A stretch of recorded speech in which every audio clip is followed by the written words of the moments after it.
نحمده ونصلي على رسوله الكريم اما بعد سورة المائدة پارا نمبر 6 رکو نمبر 8 آیت نمبر 51 مخکینی رکو کی د یهود او نصارا ناکار صفات بیان شوی دي دغه ناکار صفاتو د وجنه اغوی د دوستی لایق ندي ځکه اغوی خیانتګر دي بدنیت دي او د اسلام سره دشمنی کوي نو رب العالمین مؤمنان مسلمانان منع کړی دي چې تاسو د غیر مسلمو سره يهود او نصارا سره د زړه مینه او محبت مکوي او تخویف دی د پاره د هغې کسانو چې هغه مرتد شي دین اسلام پریږ او زیری دی د پاره د هغې کسانو چې هغوی ایمان راوړی دی په دغه ایمان د هغوی خاتمه وشي په دنیا کې د ټول نه لوی خوش قسمته هغه څوک دی چې رب العالمین ورته ایمان نصیب کړی دی او په دغه ایمان باندې د خاتمه وشي. اعوذ بالله من الشیطان الرجیم بسم الله الرحمن الرحیم یا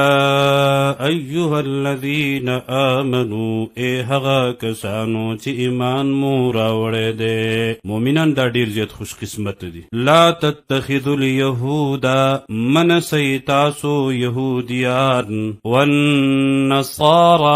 او عیسایان اولیاء دوستان ملګری معاونین مددگاران مکوئ د هغوی سره د ډنه مینه او محبت ځکه بعضهم بعض دوی اولیاء بعض دوستان د بعض دی دوی د یو بل سره ملګرستیا د یو بل سره مینه کوي محبت کوي نو تاسو مؤمنان مسلمانان د یو بل سره مینه او محبت کوي د دوی په مقابل ومن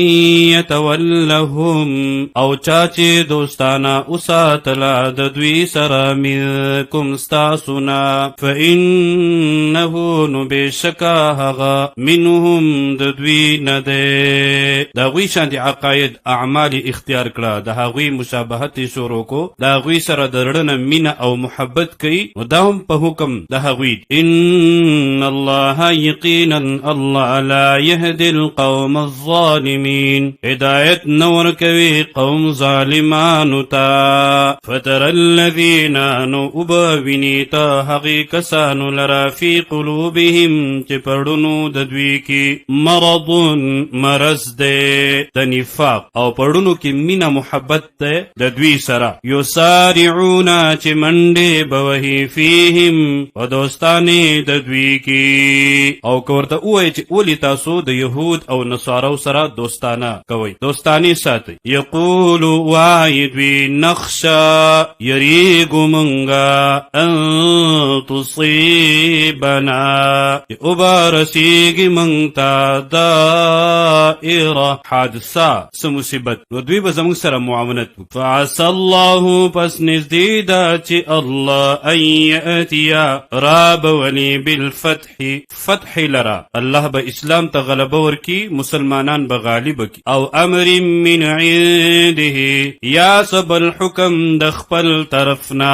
رب العالمین به فراخی د رزق راولي فیصبحوا پس شبدوی علی ما په هغه څه باندې اثروا چې پټ کړي وو دوی فی انفسهم پړونو خپلو کې نادمین پښیمانه ړونو کې څه شی پټ کړي وو منافقت پټ کړی منافقت ښکاره شو د کافرانو سره دوستی کوله دغه شانتې د دوی امید دا و چې مسلمانانو ته اسلام ته به الله فتح او غلبه ورنکړي نو کله چې اسلام ته الله فتح ورکړه د کافرانو سره دوی هغه پټه دوستانه ښکاره شوه منافقت ښکاره شو نو بیا به ډیر زیات خپیمانه لیکن هغه به ورته څه فایده نه ورکړي ویقول الذین او وبوایي هغه کسان آمنو چې ایمان یې راوړی دی هؤلاء الذین آیا دادي هغه خلق اقسموا بالله چې قسمونه به کول په نوم د الله باندې جهد ایمانهم پاخه قسمونه خپل او څه به ویلا انهم یقینا دوی لمعکم خامخا ستاسو سره دي اوس خو منافقت ښکاره شو نو تعجب پکار دی په داسې خلقو باندې حبطت اعمالهم برباد شول عملونه د دوی فاصبحوا نو شو دوی خاسرین تاوانیان په دنیا او آخرت دواړو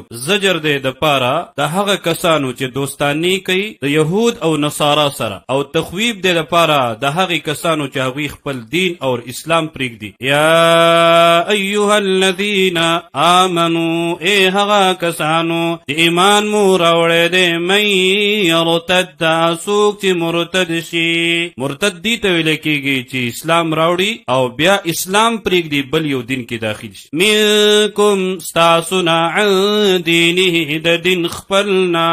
د دین اسلام نه د ټول نه لوی بدبخت ده فسوف بس ډېر زر ده یأتي الله چې رابولي الله بقوم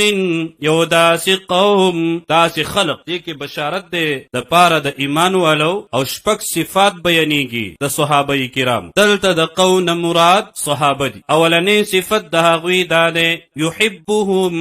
مینه به کوي الله د هغوی سره دومره خوش قسمت دي الله به ورسره مینه دویم صفت ويحبونه او مینه به کوي هغوی د الله سره مینه د الله سره د الله حکم منل د الله اطاعت کول دریم صفت اذلة علی المؤمنین نرم بوي په مؤمنانو باندې مؤمنانو مسلمانانو سره به ډېره زیاته نرمي کوي څلورم صفت اعزة علی الکافرین او سخت بوي په کافرانو باندې پنځم صفت یجاهدون جهاد بکوي فی سبیل الله فلار د الله کې د پاره د رضا د الله او شپږم صفت د الله په حکم منلو کې د الله د اطاعت په کولو کې جهاد کولو کې د هیڅ چا د ملامتیا نه بیریږي نه د هیڅ چا پروا بنه ولا يخافون نبا یریږي لومت لائم د ملامتیا د ملامت ګرنا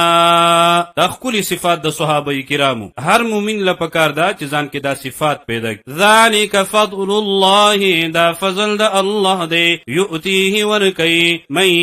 یشاء هغه چاته چې وغواړي والله واسع علیم الله خاوند پراخی او پوهه دی د دوستۍ لایق هغه الله دی د الله رسول دی مومنان اے مومن مسلمانا که دوستی کې د مسلمان او مومن سره وک د يهود او نصارو سره دوستی مکوه کوم چې بی ایمان او بی ضمیر مشران دي هغوی د کافرانو سره د يهود او نصارو سره دوستانه او تعلق خلاصه کې د هغوی غلامی اختیاري او په هغې باندې فخر کوي انما ولیکم الله بېشکه ستاسو دوست الله دی ورسوله او پیغمبر د هغه دی د الله حکم ومنئ او د پیغمبر د طریقو مطابق ژوند زندگی تیروئ والذین او هغه کسان آمنو چې ایمان راوړی دی مومنان دي د هغوی سره ښه سلوک کوه د هغوی سره تعاون کوه د هغوی سره د رڼه مینه او محبت کوه په دغې الله ستانه خوشحاله کیږي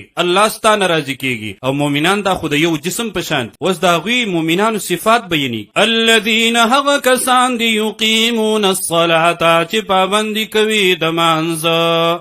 تون الزکاة ورکوي زکات لرا وهم راکعون او دوی رکوع کوونکي دي د مؤمن ډېر ښکلي درې صفات بیان شوي دي د مؤمن دا د مونځ پابندي اوس د هر مؤمن خپل ګریوان کې سوچ وکړي چې زه مونځ پابندي کوم که نه زکات ورکوم که نه ورکومه که چېرته کمزوري وي کمزوري دې ختمه کړي ومن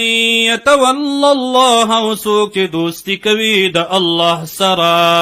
ورسوله د رسول د الله سرا والذین هغه کسانو سره آمنو چې ایمان راوړی دی بیا دا ډله د الله ده لکه صحابه کرام کم تعداد کې وو لیکن بیا به هم الله تعالی هغوی ته فتح ورکول نن په مومن مسلمان کې هغه صفات کمزوري شوي دي هغه صفات نشته دی نو هر مومن له پکار ده چې ځان کې هغه صفات پیدا کړي فإن حزب الله نو یقینا ډله د الله هم الغالبون هم دوی دي غالب کیدونکي او بیا د صحابه تاریخ وګورئ چې الله هغوی ته څنګه فتوحات ورکړه او څنګه الله هغوی ته غلبه ورکړه رب العالمین دې موږ ته د صحابه کرامو په نقش قدم باندې د تلو توفیق را نصیب